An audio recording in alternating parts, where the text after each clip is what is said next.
However, if we step back, we can see that there is a different way to understand what is going on in rural schools. Education is not just about creating productive citizens to work in a globalized economy. Education is an essential human right. It is an important vehicle for the marginalized to lift themselves out of poverty and to participate fully in their communities. It needs to be non-discriminatory, available, accessible, and relevant. Two key drivers of poorer outcome for rural children are lower socio-economic status and indigeneity. Both of the characteristics are more common in rural schools.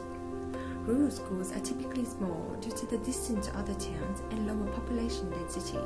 The schools often have multi-grade classes and offer fewer subject choices and specialist programs. It's also more difficult for these schools to recruit and retain staff. Children in rural schools may feel disengaged because the curriculum they learn and get tested on often does not reflect their work. There have been countless attempts over many decades to address the low literacy and numeracy outcomes for rural school children, yet little has worked.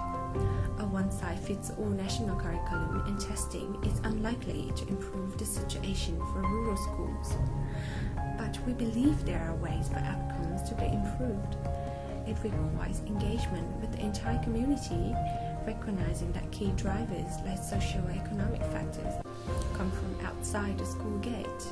It means that schools and what they teach should be more relevant to their local communities. The best way for this to occur is to involve parents and communities in deciding what schools teach and how they teach it.